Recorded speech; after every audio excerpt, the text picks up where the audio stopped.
Assalamualaikum warahmatullahi wabarakatuh.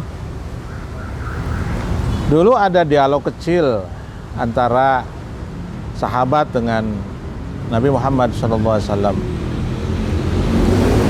Dalam dialog itu Rasul mengatakan bahwa nanti akan datang kepada umatku, kepada umat Nabi Muhammad itu fitan.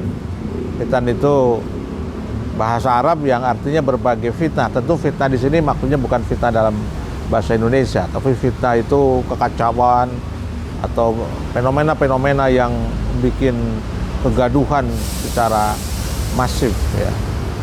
Lalu kemudian ada pertanyaan dari sahabatnya. Ya, ketika umat itu berada di masa itu, wamal makhraju anha ya Rasulullah. Apa jalan keluarnya? Kemudian kata Rasulullah, kitabullah.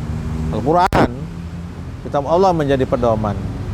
Kenapa Al-Quran menjadi pedoman? Nah, di situ memang hadisnya agak panjang, tapi kira-kira secara ringkas bisa dijelaskan karena di dalam Al-Quran itu segalanya ada. Ya fi naba'u ma qablakum wa khabaru ma ba'dakum.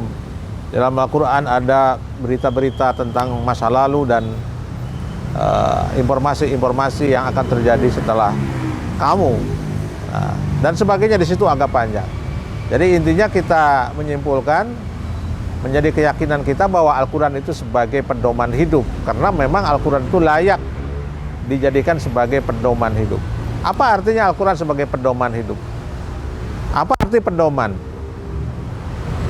Pernah nggak kita membayangkan hidup ini seperti sedang berada di atas lautan, yang mana di lautan itu kita tidak tahu arah antara timur, barat dan sebagainya, itu kita tidak jelas, sehingga orang yang nahkoda, yang membawa kapal laut itu tidak tahu arah karena tanda-tandanya pun tidak ada. Maka dia membutuhkan kompas atau sejenisnya apalah.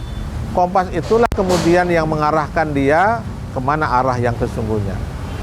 Atau pernah nggak membayangkan kompas itu seperti Google Map ya, yang mengarahkan kita ke tujuan yang akan kita arah. Dengan Google Map itu kita akan sampai kepada tujuan yang kita tuju. Nah, itulah Al-Quran. Kita ini hidup di dunia ini seperti orang yang berada dalam sebuah perjalanan yang boleh jadi karena tingkat keterbatasan kemampuan kita, ilmu kita, sehingga kita tidak tahu jalan yang benar itu kemana, arahnya kemana. Nah, boleh jadi banyak tawaran-tawaran arah-arah ya. Tapi Al-Quran memberikan pedoman hidup seperti apa? Tadi seperti arah yang menunjukkan kepada nahkoda untuk mengarahkan kapalnya sehingga sampai kepada arah yang diinginkan. Begitu pula kita ini sedang menuju satu titik keridhaan Allah Subhanahu wa taala.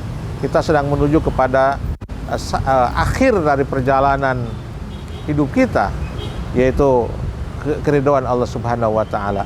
Untuk sampai kepada situ kita perlu pedoman. Dan pedoman itu harus berupa sesuatu yang suci, pedoman yang bisa mengantarkan kepada keselamatan dunia dan akhirat. Dan pedoman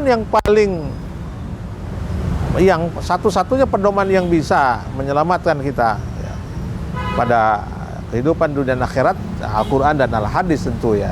Maka kita tidak perlu meragukan Al-Quran sebagai pedoman. Al-Quran sudah banyak sekali memberikan perumpamaan-perumpamaan orang yang meragukan Al-Quran sebagai pedoman. So dari sekarang, ayo kita menjadikan Al-Quran sebagai pedoman bukan hanya sebagai slogan, sebagai ucapan-ucapan simbolik, tapi nyatakan Al-Quran sebagai pedoman itu seperti orang yang memanfaatkan kompas ketika sedang dalam perjalanan di atas bahtera, atau seperti kita sedang dalam kendaraan bila kita menggunakan Google Map. Jadi Al-Quran dijadikan pedoman bukan hanya sekedar dibaca atau bukan hanya sekedar disimpan di tempat yang paling tinggi, tapi juga yang paling penting adalah bagaimana Al-Quran dijadikan sebagai pedoman, sebagai benar-benar yang menentukan langkah perjalanan kita di dunia ini. Mudah-mudahan manfaatnya. Walaupun minkum Wassalamualaikum warahmatullahi wabarakatuh.